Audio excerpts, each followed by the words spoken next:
পিনাকির বাড়িতে আগুন, মুহূর্তে ভাইরাল।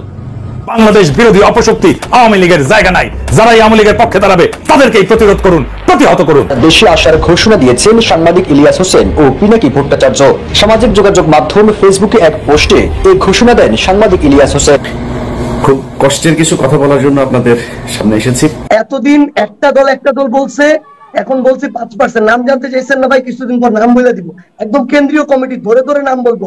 আওয়ামী লীগের কোন কেন্দ্রীয় কমিটির কাকে কাকে বাড়িতে কোন দলের কারা কারা আশ্রয় দিয়ে রাখছিল, এখনো রাখছে, ভবিষ্যতে রাখার পরিকল্পনা করছে, কত টাকার বিনিময়ে, কত ক্ষমতার বিনিময়ে, কোন নেগোসিয়েশনে, ইচ এন্ড এভরিথিং বলা হবে।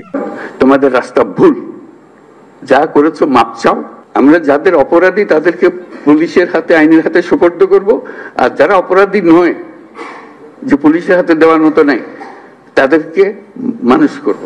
তুমি তো দুঃখ করতে এসছো আজকে, তার সমস্ত স্বভাব পরিবর্তন করে আমাদের সবার সঙ্গে মিশে যাবে, এটা হবে। কাজে তাদেরকে জয় করতে হবে। সে আমারে পিটবে, আমি পিটবো, এটা এই পিটাপিটির শেষ কোনোদিন হবে না। তাদেরকে বোঝাতে হবে। দর্শক, পিনাকির বাড়িতে আগুন দিয়েছে ছাত্র জনতা, এমন একটি টপিক ফেসবুক ও ইউটিউবে ঘুরে বেড়াচ্ছে। এটা আসলে কতটুকু বাস্তব কিংবা কতটুকু সত্য সে বিষয়ে এবার মুখ খুলেছেন সারজিৎ, সমন্বয়কদের এই ছাত্র। তিনি কি বলছে বিস্তারিত দেখবেন আজকের ভিডিওতে। সাথে রয়েছে আরো কিছু গুরুত্বপূর্ণ তথ্য। তো চলুন দেখি ডক্টর ইউনূস সহ ছাত্র জনতার এই নেতা কি বলছে। একটা দল বলছে, এখন বলছি 5%। নাম জানতে চাইছেন না ভাই? কিছুদিন পর নাম বলে দিব। একদম কেন্দ্রীয় কমিটি ধরে ধরে নাম বলবো। আওয়ামী লীগের কোন কেন্দ্রীয় কমিটির কাকে কাকে বাড়িতে কোন দলের কারা কারা আশ্রয় দিয়ে রাখছিল, এখনো রাখছে, ভবিষ্যতে রাখার পরিকল্পনা করছে, কত টাকার বিনিময়ে, কত ক্ষমতার বিনিময়ে, কোন নেগোসিয়েশনে, ইচ এন্ড এভরিথিং বলা হবে। আমার ভাই, আমার মনে হলো যে সবকিছু খুব পার্সোনালি নিয়েছিল আর কি, এই জন্য খুব পার্সোনালি অ্যান্সার দিল। যাই হোক, সমস্যা নাই, ব্যক্তিগত ভাবে নিতেই পারে, কিন্তু আমার কথা কোনোটাই ব্যক্তিগত ছিল না।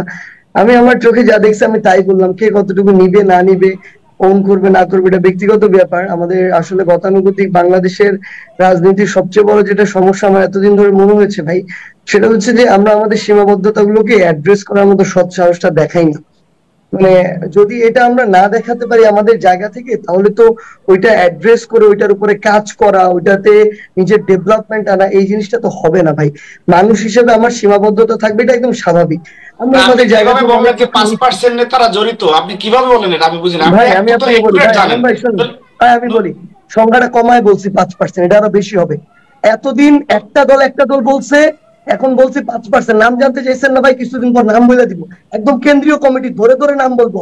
আওয়ামী লীগের কোন কেন্দ্রীয় কমিটির কাকে কাকে বাড়িতে কোন দলের কারা কারা আশ্রয় দিয়ে রাখছিল, এখনো রাখছে, ভবিষ্যতে রাখার পরিকল্পনা করছে, কত টাকার বিনিময়ে, কত ক্ষমতার বিনিময়ে, কোন নেগোসিয়েশনে, ইচ এন্ড এভরিথিং বলা হবে। কোন চিন্তার কোনো। দর্শক, এতক্ষণ পর্যন্ত আপনারা দেখলেন যে ডক্টর ইউনূস ও ছাত্র জনতার যেই বক্তব্য, সেটিতে সারজিৎ আলম কি বলছেন, বিএনপি নেতাদেরকে হুঁশিয়ারি দিয়ে কি বলেছেন সে ভিডিওটি। এবার আপনাদেরকে দেখাবো যে পিনাকির বাড়িতে আগুন দিল কারা। আসসালামু আলাইকুম। আমি বাংলাদেশ আওয়ামী লীগের যারা ফ্যান ফলোয়ার আছেন এবং যারা নেতা কর্মীরা আছেন, বরাবরই একটা জিনিস কিন্তু বারবার সতর্ক করছি। দেখেন, 16 বছর ক্ষমতায় ছিলেন, সতর্ক করছি, শোনেন নাই, উল্টা গালাগালি করতেন, সাহস থাকলে দেশে আইনি ভাবে হয়রানি করছেন। বাট ফাইনালি কোনটা করছে, যেটা গত 5 বছর আমি ইউটিউবিং করি বা মিডিয়াতে কথা বলি, যা যা বলছি ঠিক তাই ঘটছে, বরঞ্চ তার চেয়ে খারাপও কিন্তু ঘটছে। ইভেন এই মুহূর্তে অপারেশন ডেভিল হান্ট মাঠে চলমান। তো এর মাঝখানে এই ধরনের কর্মকাণ্ড আপনাদের জন্য হিতে বিপরীত হবে। গতকালকে থেকে আওয়ামী লীগের যে অফিসিয়াল ফেসবুক পেজগুলো আছে, ভেরিফাইড, নন ভেরিফাইড, তো ভেরিফাইড কোনটা যেটা ব্লু টিক দেওয়া, নন ভেরিফাইড কোনটা যেটা ব্লু টিক দেওয়া না। আর গ্রুপ সম্পর্কে বলি, ফেসবুকে প্রোফাইল বা পেজ ব্লু টিক হয়, কিন্তু কোন গ্রুপ এটা কিন্তু ব্লু টিক হয় না। সো এই জায়গাতে মানুষ একটু কনফিউশনে পড়ে যায়, সত্য নাকি মিথ্যা। উপরে লেখা থাকে যে Bangladesh Awami League supporter, Bangladesh Awami League official fan page.